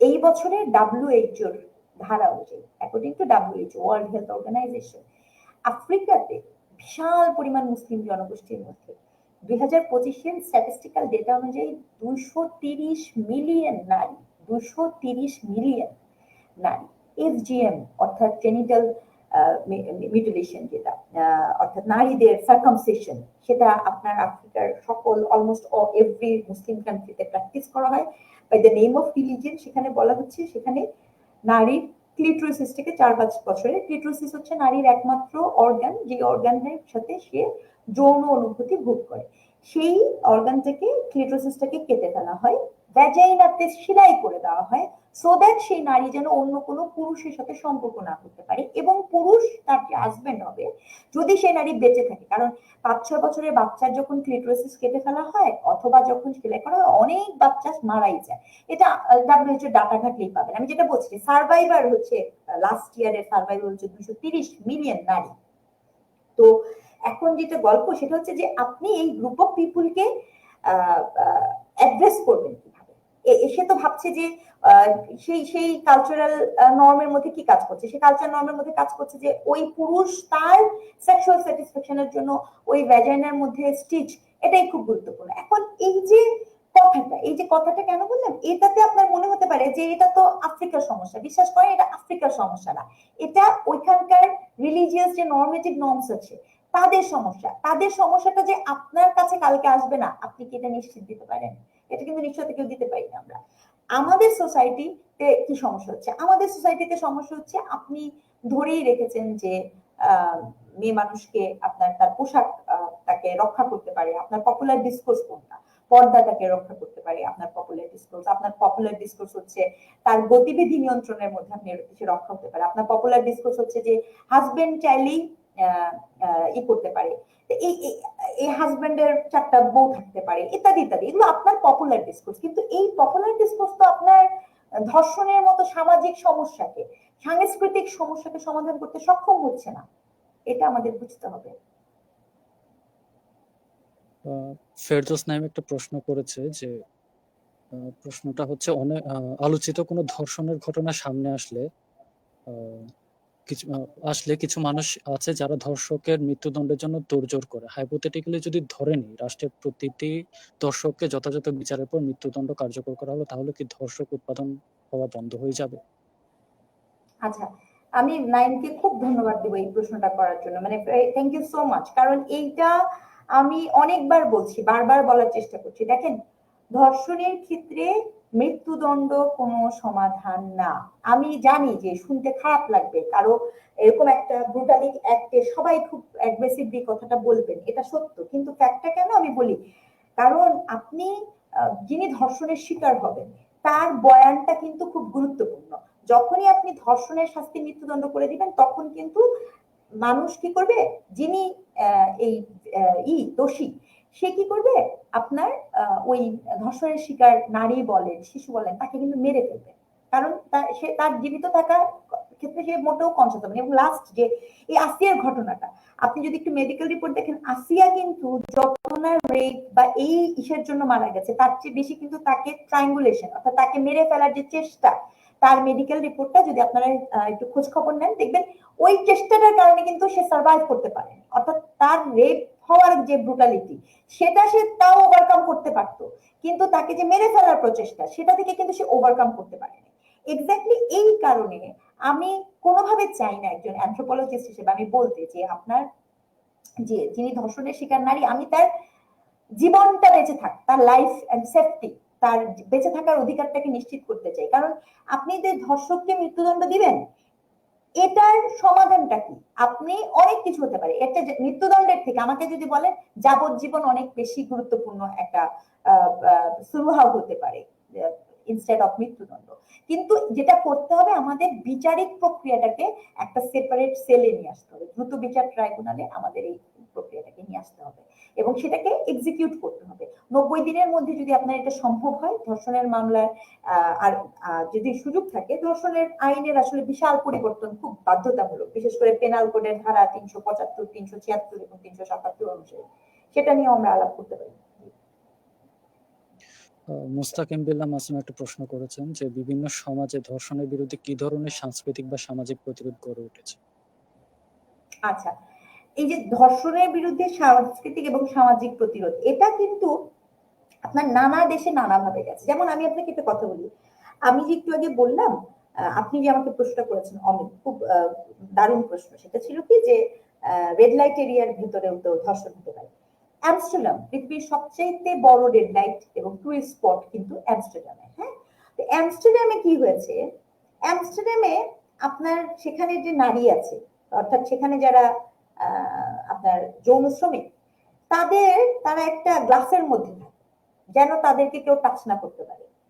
একটা আপনি চাইলেই সেখানে এন্ট্রি করতে পারবেন না, তারা গ্লাসের মধ্যে, অর্থাৎ একদম মানে তাদের ডোরটা থাকবে একটা গ্লাসের মধ্যে তারা থাকে, সেই ডোরটা সে খুলবে না যদি তার আগে আপনার সাথে তার ডিলিংসটা না হয়। এটা যেমন অ্যামস্টারডামের একটা পদ্ধতি, কিন্তু এখানে অনেক সংকট আছে, অনেক কিছু বলার আছে, কারণ এখানেও অনেক ধরনের অবজেক্টিফিকেশনের গল্প আসে।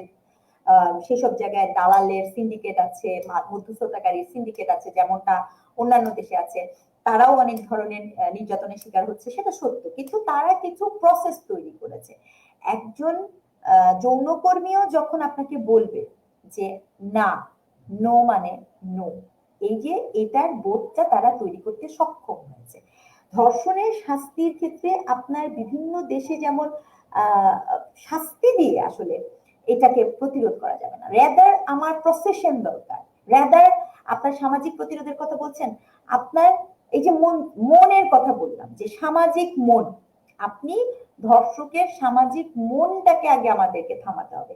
সবচেয়ে বড় ইম্পর্টেন্ট বিষয় হচ্ছে আমাদের যেই অ্যাবিউসিভ ক্যারেক্টারটা আছে, অ্যাবিউসিভ ক্যারেক্টারটা কি, আপনি চাইলেই, এই যে আমি আপনাকে বলছি যে একটা টেলিভিশনে আপনি দেখবেন, টিভিতে কোনো নারী কোনো কমেন্ট আপনার পছন্দ নাই হতে পারে, সেটা কোনো সেলিব্রিটি হোক, সেটা কোনো রাজনীতিবিদ হোক, সেটা কোনো যে কেউ, আপনি, আচ্ছা আমি একটা ছোট্ট উদাহরণ দিই, এটা খুব রিলেভেন্ট হবে। এই মনে করেন জুলাই গণ অভ্যুত্থান বললো, ঠিক আছে, জুলাই গণ অভ্যুত্থান, আমার বলতে কোনো দ্বিধা নাই যে এখানে প্রচুর ছেলে পেলে মারা গেছে, আপনার 2000-এর উপরে আমাদের শিক্ষার্থীরা শহীদ হয়েছে, এবং এটা একটা ভীষণ রকমের ব্রুটালি, এটি ডেফিনেটলি একটা ভীষণ রকমের একটা মানে আপনার ইনহিউম্যান একটা প্রজেক্ট।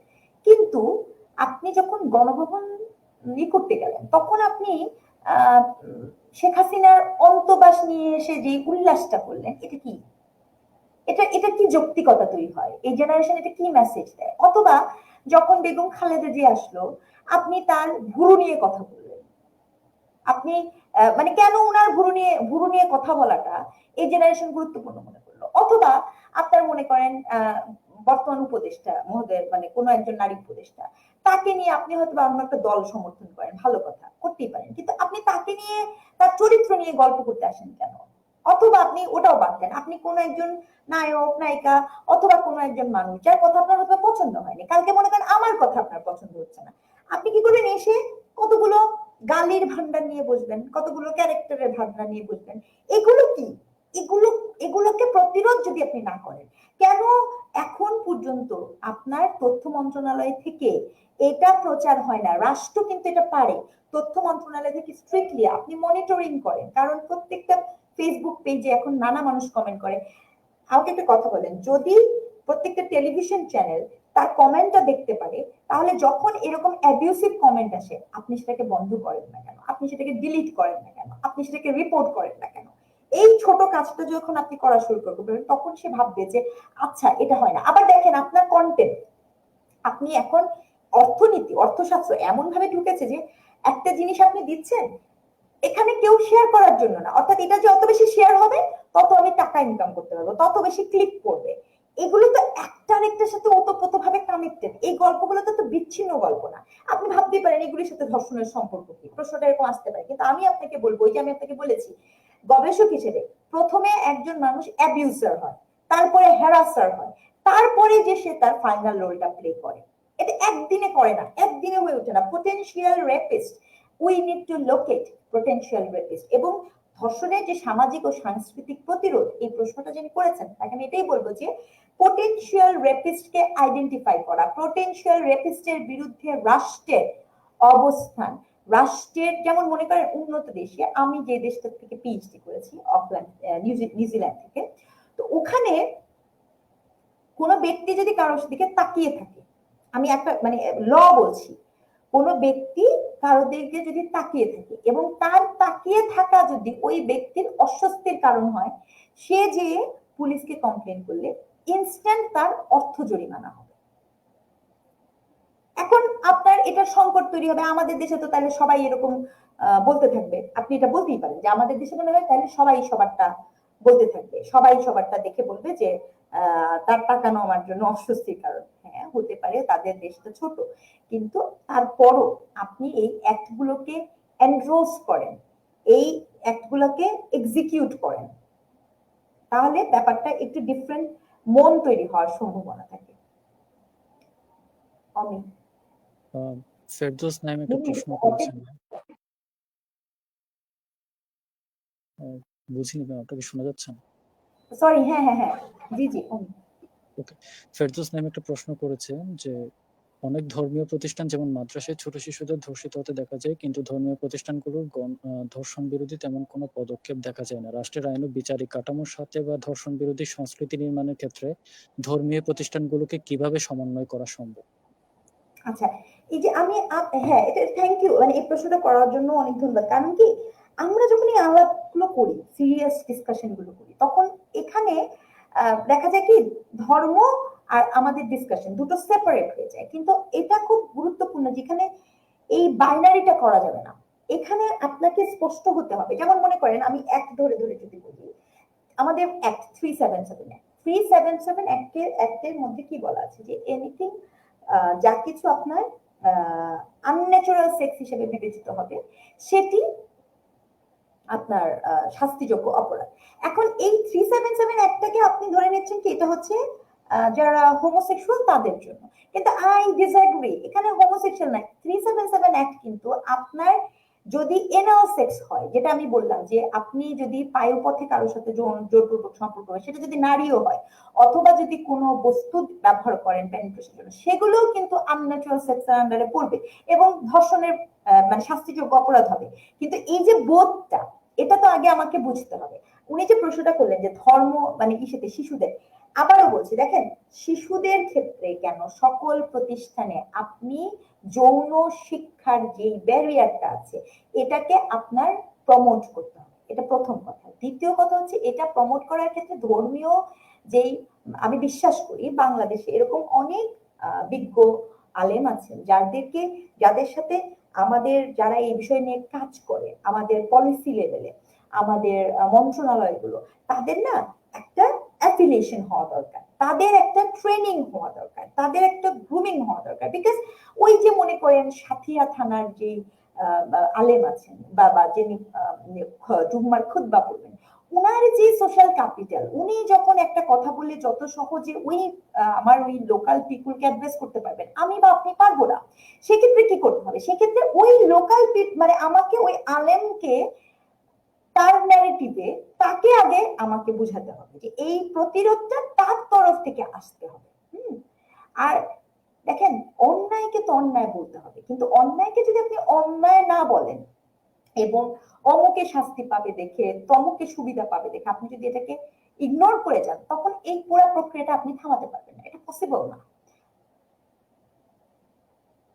ম্যাম, এক্ষেত্রে একটা ব্যাপার বলা যেতে পারে যে, যেমন যদি সেক্স এডুকেশনের ব্যাপারটা ইনক্লুড করার যে কথা যেহেতু আসছে, আমরা তো দেখি যে স্কুল কলেজের পাঠ্যপুস্তকের মধ্যে এটা ইনক্লুডেড। তাহলে হচ্ছে আমরা দেখি বয়েজ স্কুলে এই ধরনের ঘটনা ঘটে, বা হচ্ছে যদি ক্যাডেট কলেজের কথা বলি, বা হচ্ছে ইউনিভার্সিটির কথা বলি, বা এই ক্ষেত্রে কেন এই ধরনের ঘটনাগুলো হয়? মানে মাদ্রাসার ঘটনাটা আলোচিত হয় ঠিক আছে, কিন্তু এর বাইরে যে সেকুলার প্রতিষ্ঠানগুলোতে এই ঘটনাগুলো ঘটে, এগুলো তো তেমন একটা আলোচিত হয় না। এক্ষেত্রে ক্ষমতা সম্পর্কটা কিভাবে কাজ করে এই যে? আসলে কি, আমি আবারও বলছি, এখানে ক্ষমতা সম্পর্ক তো ডেফিনেটলি কাজ করে কোথায়?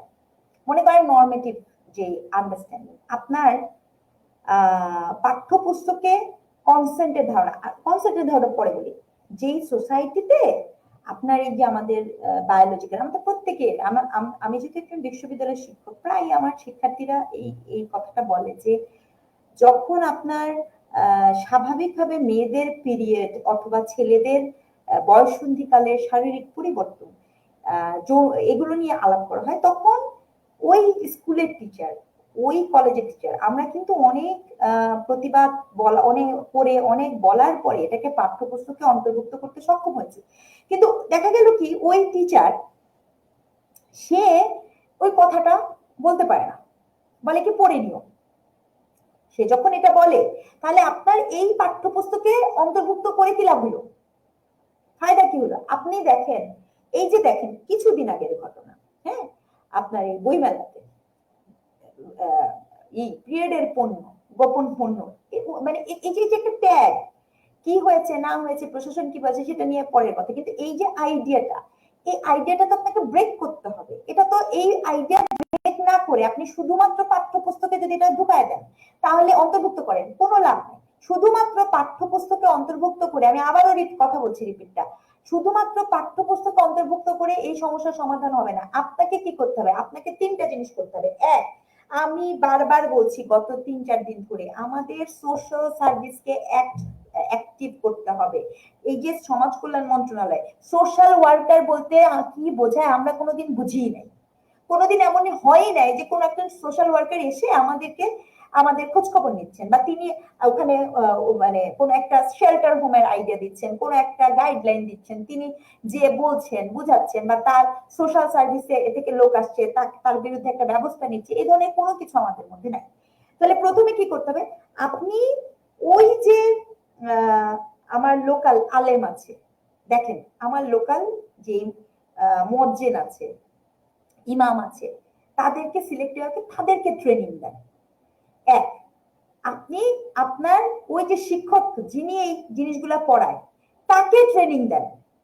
2, 3 নাম্বার, আপনি আপনার গণমাধ্যমের হাতে অসম্ভব পাওয়ার আছে।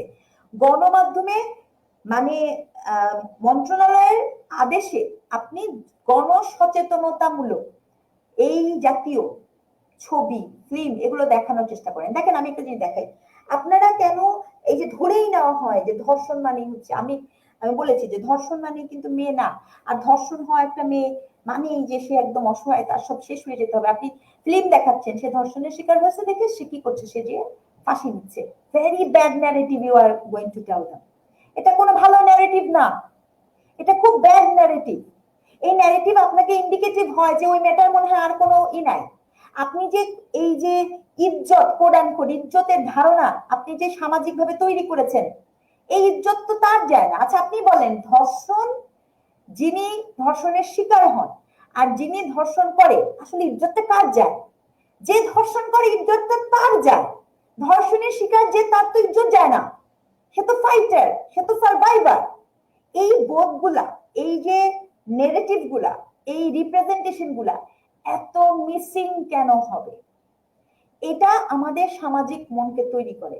আপনি এই সংস্কৃতির প্রতিরোধ করতে গেলে আপনাকে এই বিষয়গুলোকে সামনে নিয়ে আসতে হবে। আদার দেন দ্যাট, আপনি বিশ্বাস করেন আপনি ধর্ষকের শাস্তি যতই দেন কিচ্ছু হবে না। আপনি মৃত্যুদণ্ড দেন, অ্যাকিউজারকে মেরে ফেলবে, মানে ভিকটিমকে মেরে ফেলবে, সামনেই আসবে না। আপনারা যারা সস্তা পপুলার এই কথাগুলো বলে অমুক দেশ তমুক দেশ, হ্যাঁ ওইসব দেশে খোঁজ নিয়ে দেখেন, কারণ তার সেখানে সুযোগই হয় না। মনে রাখবেন যে আমাদের দেশে এত ধর্ষণের যে রেটটা আপনি দেখতে পাচ্ছেন, এটা তো খুবই সামান্য। কত কত মেয়ে আছে, কত কত শিশু আছে, কত কত ছেলে আছে যারা ধর্ষণ তো হচ্ছে প্রতিদিন, এসে মুখ ফুটে বলবে, সেই সুযোগই তাদের নেই। এমনকি আপনার আমার এই যে ক্ষমতা সম্পর্কে কথা বলেছি, রাজনীতির কথা বলেছি, আপনি আমি কোন ধর্ষণ নিয়ে কখন কথা বলি জানেন? আপনি আমি সেই ধর্ষণ নিয়ে কথা বলি যেই ধর্ষণ পলিটিক্যাল ইন্টারেস্ট তৈরি করে। আপনি আমি এই জন্য ইয়াসমিনের নাম জানি, আপনি আমি এই জন্য সুবর্ণচরের নাম জানি, আপনি আমি এই জন্য এখন আসিয়ার নাম জানি। কেন শুধু আসিয়ার নাম জানি? গত 3-4 দিনে আরো তো অনেকগুলো বাচ্চা আছে, তাদের নাম নাম তো জানাই উচিত না, মিডিয়াতে তো প্রকাশ করাই উচিত না, তাদের সম্পর্কে আমরা জানি না কেন? কারণ এটা আপনার পলিটিক্যাল ইন্টারেস্টের কানেকশন। আপনি আসলে ধর্ষণ বিরোধী মুভমেন্ট করতে যত না তৎপর, তার চেয়ে বেশি আপনি তৎপর আপনার পলিটিক্যাল ইন্টারেস্ট নিশ্চিত করতে। ধর্ষণ বিরোধী মুভমেন্ট যখন করে, তখন রাষ্ট্রপক্ষ থেকে তাদের বিরুদ্ধে মামলা হয়। এটা কখনো ভাবা যায় কোন সভ্য সুশীল রাষ্ট্রে? এটা কখনো সম্ভব যে রাষ্ট্র একদল মানুষ যারা ধর্ষণ বিরোধী আন্দোলন করছে তার বিপক্ষে মামলা করবে? রাষ্ট্রের মামলা করার কথা প্রতিটি ধর্ষকের বিপক্ষে। রাষ্ট্রের মামলা করার কথা, রাষ্ট্রের সেই মামলার ব্যয় বহন করার কথা, সোশ্যাল শেল্টার খোলার কথা, রাষ্ট্রের ওই জায়গায় ইন্টারভেন করার কথা। হেট স্পিচের, নারীর প্রতি হেট স্পিচের এগেইনস্টে রাষ্ট্রের ইন্টারভেন করার কথা। রাষ্ট্রের আইনি ব্যবস্থা, তথ্য মন্ত্রণালয় থেকে এই ইন্টারভেন করার কথা। আপনি অ্যাবিউসিভ কিছু করতে পারবেন না। রাষ্ট্রের হ্যারাসারকে ধরার কথা, রাষ্ট্রের হ্যারাসারকে থানা থেকে বের করে নিয়ে আসার প্রমোট করার কথা না। যেই সোসাইটিতে একটা ঢাকা বিশ্ববিদ্যালয়ের মতো জায়গায় একজন হ্যারাসার, একজন অ্যাবিউসারকে আপনার নিয়ে আসা হয়, তাকে যখন আপনার পাগড়ি পরিয়ে দেওয়া হয়, তার হাতে যখন পবিত্র কোরআন শরীফ তুলে দেওয়া হয়, তখন যে রাষ্ট্রের মানুষের ধর্মানুভূতিতে আঘাত আসে না, সেখানে কিছু বলার নেই। আমি তো অজু ছাড়া কখনো কোরআন শরীফ ধরার কথা চিন্তাও করতে পারবো না। তাহলে কিভাবে এই ধরনের একজন হ্যারাসার, অ্যাবিউসারকে যখন দেওয়া হলো, তার বিরুদ্ধে তো কোনো ফতোয়া রাষ্ট্র জারি করছে না। রাষ্ট্র যখন এত নিপীড়নমূলক আচরণ করছে, রাষ্ট্র যখন এরকম পক্ষপাতিত্বমূলক আচরণ করছে, রাষ্ট্র যখন পুরো ঘটনাটার ফায়দা নেওয়ার চেষ্টা করছে, রাষ্ট্র যখন বিশ্বাসঘাতকতা করছে, তখন কিন্তু এই ধর্ষণের সমস্যার সংকটের কোনো সম্ভাবনা থাকে না। ইসফার সাদি একটা প্রশ্ন করেছেন যে ধর্ষণ হইলে যে একজন নারীর ইজ্জত মান সম্মান চলে যায়, তার কি হবে? সমাজে কেমনে মুখ দেখাবে? এই নেগেটিভ পরিবর্তন করা সামাজিকভাবে কিভাবে সম্ভব? রাষ্ট্র কি করতে পারে? আচ্ছা, দেখেন এই সাদিকে অনেক ধন্যবাদ যে সেই প্রশ্নটা করেছে। আমি একটা কথাটা বলছিলাম যে ইজ্জত আসলে তার জানে, একটু আগে আমি এই কথাটা করেছি, আর রিপিট করবো না। যে ধর্ষণ আপনি কি করেছেন জানেন? আপনি আপনার আমার ইতিহাসের ডিসকোর্স, আপনার আমার মুক্তিযুদ্ধের ইতিহাসের ন্যারেটিভ বানাতে গিয়ে প্রথম আপনি এই এই এই সংকটটা তৈরি করেছেন। আপনি যে টার্মটা ব্যবহার করেছেন, আপনি কি টার্মটা ব্যবহার করেছেন? যে 2 লক্ষ মা বোনের সম্ভ্রমহানি। আপনি টার্মটা কি ব্যবহার করেছেন? বীরাঙ্গনা, কোট অ্যান্ড কোট। আমি একজন নৃবিজ্ঞানী হিসেবে দুটো টার্মেরই আমি সমস্যায়িত বলে মনে করি। হ্যাঁ, সম্ভ্রম বলতে আপনি কি বুঝেন? হতেই পারে, কারণ 1972 সালের আন্ডারস্ট্যান্ডিং থেকে এখনকার আন্ডারস্ট্যান্ডিং অনেক ডিফারেন্ট। কিন্তু এই যে আপনি কি করেছেন, আপনার ন্যাশনাল প্যারাডাইম যে ডিসকোর্স আছে, হ্যাঁ, সেই প্যারাডাইম ডিসকোর্স আপনি অদ্ভুত ভাবে এই সম্ভ্রম হানিকে, শ্লীলতা হানিকে, আপনি আমাকে বলেন তো এই মেয়েগুলোর মধ্যে আপনাকে কেন প্রয়োজন হয়েছিল রাষ্ট্রের তখন বীরাঙ্গনা, কোট অ্যান্ড কোট, অঙ্গ দিয়ে যে বীরের কাজ করে? না না, এখানে কেউ অঙ্গ দিয়ে বীরের কাজ করে নাই, এখানে তারা নিপীড়নের শিকার হয়েছে, এখানে তারা নিপীড়কের শিকার হয়েছে। আপনার বীর শ্রেষ্ঠ মতিউর রহমান, বীর শ্রেষ্ঠ নূর মোহাম্মদ, এই যে পুরা বীর শ্রেষ্ঠের গ্রুপে আপনার বিশাল বিশাল বাহিনী আছে, এখানে কোন নারী যে কিনা নিপীড়নের শিকার হয়েছে তাকে আপনি নেন নাই, কেন নেন নাই? কিভাবে সে অঙ্গ দিয়ে বীরের কাজ করলো? সে কি স্বেচ্ছায় গিয়েছিল নিপীড়িত হতে? যায়নি তো। তাহলে এই যে রাষ্ট্র কি ভাবছে, রাষ্ট্র ভেবেছে ওই সময় ন্যারেটিভে যে তার ইজ্জত হানি হয়ে গেছে। এবং ওই সময় আপনি দেখেন অদ্ভুত একটা ব্যাপার, একটা টার্ম আপনি আরো ব্যবহার করলেন, সেটা কি যুদ্ধ শিশু। যুদ্ধ শিশু মানে কি? আপনি মাতৃত্বকে আপনি কয়জন, মানে কয়জন এই এই যুদ্ধে নির্যাতনের শিকার নারীর লিস্টিংটা কি বাংলাদেশে আছে কিনা? যুদ্ধে শিকার নারীর কয়জনের অথেন্টিক লিস্ট কেউ করেছে? কয়জন সেখানে সুবিধাটা পেয়েছে? কয়জন সেখানে যেতে পেরেছে? এই কথাটা কেন বলছি? ওই যে ইতিহাসের ন্যারেটিভটা শুরু হয়েছে, এই ন্যারেটিভ আপনি আমি শুধু তাই না, আমাকে যে সাদি আগের প্রশ্নটা করছে ওটারই উত্তর দিচ্ছি। আপনি এরকম কয়টা সাবানার ছবি দেখানো সম্ভব হবে, অথবা বিশাল যে মানে জনপ্রিয় ডায়লগ মন পাবি না, দেহ পাইলেও মন পাবি না, কোড অ্যান্ড কোড, দেহ পাইলেও মন পাবি না শয়তান, হ্যাঁ? অথবা এই যে আমার, মানে আপনি প্রতি মুহূর্তে মুহূর্তে এই ন্যারেটিভটাকে তৈরি করেছেন কেন? যিনি ধর্ষণের শিকার হচ্ছেন তিনি তো ভিকটিম। আপনি এই 2025-এ এসে একটা বাচ্চা ধর্ষণের শিকার হয়েছে, আসিয়া আজকে মারা গেছে, আসিয়া নামটা আপনি মিডিয়াতে নিয়েছেন কেন? মিডিয়াতে তো, মিডিয়া তো আসিয়ার নাম আপনি ভুলে গেছেন। আসিয়া একটা মাইনর, আসিয়া তো কোনো এরকম নারী না যেটার বয়স 18, যে কিনা নিজের সিদ্ধান্ত দিতে পারে, সে তো একটা মাইনর। আপনি একটা মাইনরের নামটা কিভাবে আনছেন? যে রাষ্ট্র বলে আমি কে তুমি কে আসিয়া, আসিয়া না, না হয় না আমি কে তুমি কে আসিয়া, আসিয়া ধর্ষণের বোধ যেই ইসের মধ্যে দিয়ে আসিয়া গেছে, ইটস নট পসিবল। আসিয়া তখন বেঁচে ছিল, আসিয়া তখন বেঁচে ছিল। যে রাষ্ট্রের আমার শিক্ষার্থীরা এইটা বুঝতে ব্যর্থ, সেখানে তো খুব হতাশাজনক বিষয়। আসিয়া তখন বেঁচে ছিল।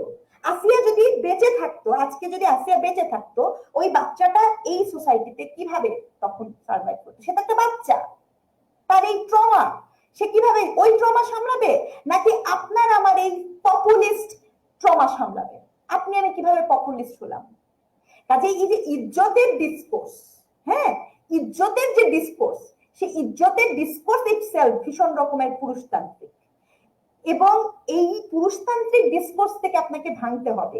এই ভাঙাটা ভাষা থেকে শুরু হয়, এই ভাঙাটা অ্যাক্ট থেকে শুরু হয়, এই ভাঙাটা আপনাকে গল্পের প্যাটার্ন পরিবর্তন করতে হবে, আমাদের গল্পের নায়ক এবং নায়িকাকে পরিবর্তন করতে হবে, আমাদের ন্যারেটিভকে পরিবর্তন করতে হবে। আমাকে দেখাতে হবে যে না, ওই বীরাঙ্গনা হলে পরে আমার মুখ ঢাকতে হবে, নো, নট নেসেসারিলি। আমি একজন ভিকটিম হতে পারি, কিন্তু ভিকটিম হলে আমার বেঁচে থাকার অধিকার নাই, ভিকটিম হলে পরে আমি অসহায়।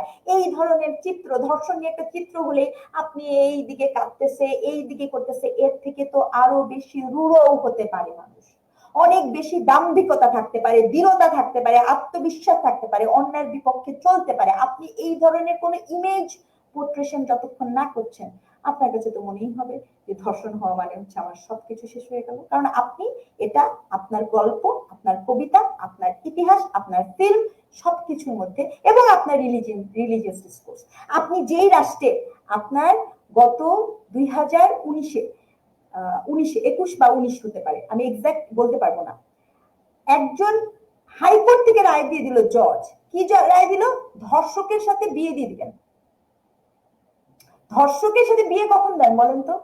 ধর্ষকের সাথে আপনি বিয়ে তখন দেন যখন আপনার মাথার মধ্যে ওই ইজ্জতের ডিসকোর্স কাজ করে। ধর্ষকের সাথে আপনি বিয়ে তখন দেন যখন আপনার সোশ্যাল সার্ভিস কোনো কাজ করে না, যখন রাষ্ট্র তার দায়িত্ব নিতে একটুও রাজি না। ঠিক সেই সময় আপনার এই কোড অ্যান্ড কোড এত জঘন্যতম একটা রায় ঘোষণা করা সম্ভব হয়।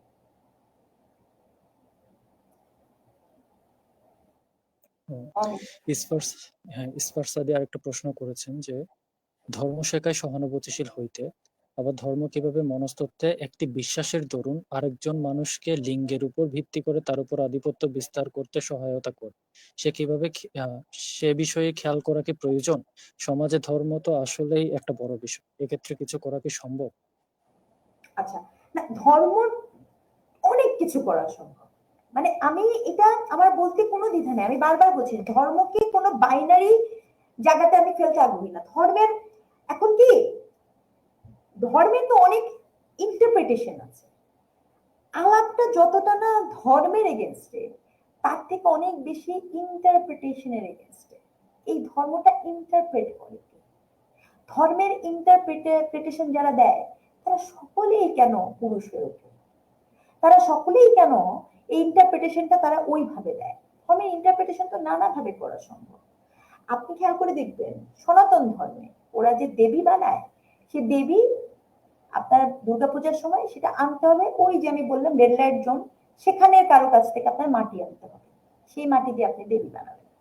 এটা তাদের একটা রিচুয়ালস, ঠিক আছে? আচ্ছা, আবার এই যে আমি আপনাকে বললাম যে যে কোনো ধর্ম আপনি পিক করবেন, ধর্মের ইন্টারপ্রিটেশন আপনি কিভাবে দিচ্ছেন, দ্যাটস ভেরি ইম্পর্টেন্ট। ধর্ম, আমি বিশ্বাস করি না যে ধর্ম আসলে কোনো আধিপত্যমূলক বক্তব্যকে দিবে। এটা আমার একটা গুড বিলিভ, ঠিক আছে? সে যে কোনো ধর্মেই হোক। কিন্তু আমি বিশ্বাস করি ধর্মের যারা ইন্টারপ্রিটেশনার আছে তারা তাদের আধিপত্য টিকিয়ে রাখার জন্য এই ধরনের বক্তব্যকে এমন ভাবে ইন্টারপ্রেট করে যাতে করে মনে হয় যে এখানে নারী একটি অধস্তন গ্রুপ অফ পিপুল আর পুরুষ একটি উচ্চ মানসম্পন্ন একটা জায়গা ধারণ করছে। এই ইন্টারপ্রিটেশনের পলিটিক্স থেকে বের হয়ে আসতে গেলে আপনাকে কি করতে হবে? রাষ্ট্রকে, আমরা কিন্তু গণপ্রজাতন্ত্রী বাংলাদেশ সরকারের নাগরিক, আমরা কিন্তু কোনো ধর্মভিত্তিক শৃঙ্খলার মধ্যে চলা আইনি কায়েম শাসন এখানে নাই। রাষ্ট্রকে এখানে লিঙ্গ নিরপেক্ষ হতে হবে। রাষ্ট্রকে এখানে রাষ্ট্রের নাগরিককে সম অধিকার দেওয়ার সকল সুযোগ রাখতে হবে। রাষ্ট্র যখন বলে যে দেখেন যেই রাষ্ট্রের খুব অদ্ভুত ঘটনা, যেই রাষ্ট্রের আপনার পারিবারিক এবং নারী নির্যাতন মানে পারিবারিক আইনটা এইটা হচ্ছে ধর্মীয় আইন, বাকি সবকিছু রাষ্ট্রায়ত্ত আইন। যেই রাষ্ট্র বলে যে সম্পত্তির অধিকার যখন সে সমানের দাবি করে, তখন সেই রাষ্ট্রের ইথাকে হচ্ছে যে আমরা ধর্মানুভূতিতে আঘাত দিতে পারবো না, বা ধর্মে এরকম বলা আছে দেখে আমরা সম্পত্তিটা দিব। ঠিক সেই একই রাষ্ট্রের সবচেয়ে লাভজনক প্রতিষ্ঠানটির নাম হচ্ছে কেরু এন্ড হোম। অর্থাৎ আপনি এত দ্বৈততা কিভাবে করা সম্ভব? আপনি যখন নারী পুরুষের অধিকারের কথা বলা হচ্ছে, নারী পুরুষের সম্পত্তির কথা বলা হচ্ছে, তখন আপনি একটা ধর্ম নামক ডিসকোর্সকে নিয়ে এসে ধর্মানুভূতির রাজনীতির আলাপ করছেন। অন দ্য কন্ট্রারি আপনি খুব বেহাল ভাবে আপনি আপনার সকল কাজই করে যাচ্ছেন। এটি তো রাষ্ট্র হিসেবে ভীষণ রকমের দ্বিচারিতা, তাই না? এই দ্বিচারিতা যদি আপনি বন্ধ না করতে পারেন, রাষ্ট্রকে, রাষ্ট্রের ইনস্টিটিউশন গুলাকে আপনার সকল নাগরিকের এক্সেস করতে হবে। আপনাকে বলতে হবে নারীর বয়স 18 আর পুরুষের বয়স 21 হলে বিয়ে করা যায় না। নারীর বয়স 18 আর পুরুষের বয়স 21 না। বিয়ে করতে গেলে নারীর বয়স 18, পুরুষের বয়স 18, অথবা বিয়ে করতে গেলে নারীর বয়স 21, পুরুষের বয়স 21। আপনি যখন এই প্র্যাকটিস করেন, আবার আপনি যখন ক্ষেত্র বিশেষে বলেন যে 14 বছরের নারীকেও বিয়ে দেওয়া যেতে পারে, তখন আপনি এই পুরুষতান্ত্রিক যে ডিসকোর্স আছে, পুরুষতান্ত্রিক যে চেতনা আছে, পুরুষতান্ত্রিক যে অভিভাবকত্বের ধারণা আছে, পুরুষতান্ত্রিক যে ক্ষমতা সম্পর্কের কথা আমি এতক্ষণ ধরে বলার চেষ্টা করছি, রাষ্ট্র তখন সেগুলোকে রিপ্রোডিউস করে, রাষ্ট্র সেগুলোকে এনডোর্স করে না। আমরা আমাদের ওয়েবিনারের একদম শেষ পর্যায়ে চলে এসেছি। আমরা ধন্যবাদ জানাই ডক্টর রেজওয়ানা করিম স্নিগ্ধা ম্যামকে আমাদের সাথে যুক্ত হয়ে আলোচনা করার জন্য। আর আমি দর্শকদেরও ধন্যবাদ জানাই পুরোটা সময় জুড়ে আমাদের সাথে থাকার জন্য এবং প্রশ্ন করার জন্য। আমাদের এই ওয়েবিনারটি পেজ থেকে লাইভ করা হয়েছে এবং সেটি পেজে থাকবে, আপনারা পরবর্তী যে কোনো সময় গিয়ে সেটি শুনে নিতে পারেন। আর রাষ্ট্রচিন্তা ঢাকা বিশ্ববিদ্যালয় ইউনিট প্রত্যেক সোমবার কিছু আড্ডার আয়োজন করে, আপনারা আমাদের আড্ডায় যুক্ত হতে পারেন। এই কামনা জানিয়ে এখানে আজকের ওয়েবিনারের সমাপ্তি ঘোষণা করছি। সবাইকে ধন্যবাদ। Thank you. Thank you.